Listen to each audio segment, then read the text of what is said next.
Check it out, we got this brick blocks Carnival World Ferris wheel set, 608 pieces, picked up at Menards for $6, so not bad.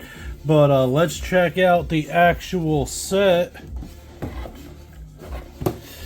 We got some other ones back here that look cool. And sneak preview, I have this one too waiting to be built, but didn't pick up the merry-go-round blocks or the flying chair. But those look pretty fun.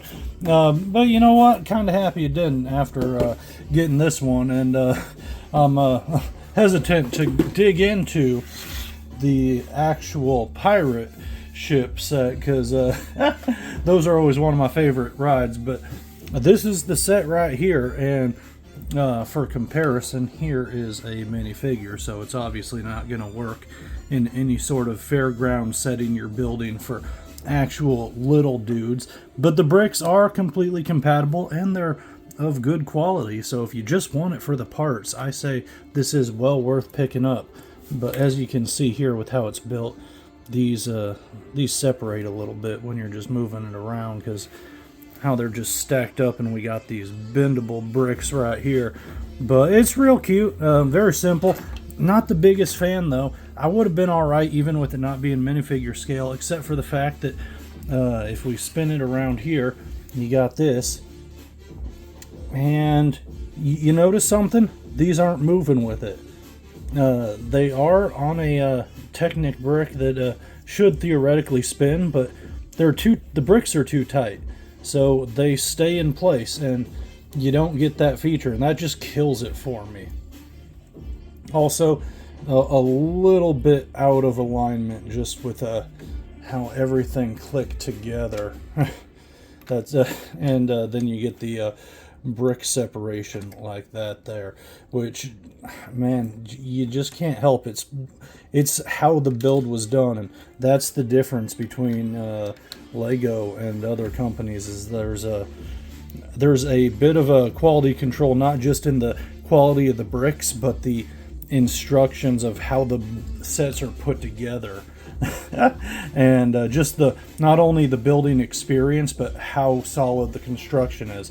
And that's why mocks are always a toss-up between whether they're going to be actually playable and solid or not.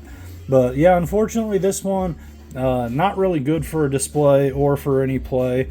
But the parts are real good, and I will say I appreciate, you can't really see it there too well, but I appreciate that we get two really nice Ferris wheel prints. So that looks real good. If we can get it to, there we go. I like that a lot. That is fantastic. I also just think this is really cute. This little popcorn stand is so simple, but it's effective. I like it. If you shrink yourself down to a really tiny scale. But yeah, it's nice for parts if nothing else. I really like these. Well, let me just rip the whole thing off. I really like these translucent yellows they got right there. Those are really cool. And you can see how these were just kind of put on there, and those are on little Technic pins. In fact, let's just yank that off to show you there. So that's just how they're connected in.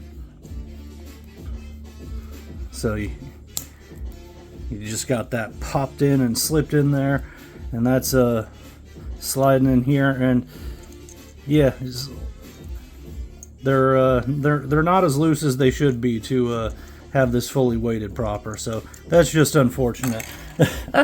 I'm not going to be keeping this together. This is getting torn apart and put into various part bins, but I'm always happy to have some of these green plates, so that's fun. And I at least had fun building the thing, which is what counts. And the other set I'm less excited to do for the final product, but it'll still be a fun project. But maybe this can save you $5 or $10 unless you actually like what you're seeing here. But I'm not giving this a recommendation. I'm giving this a big, strong, hard pass.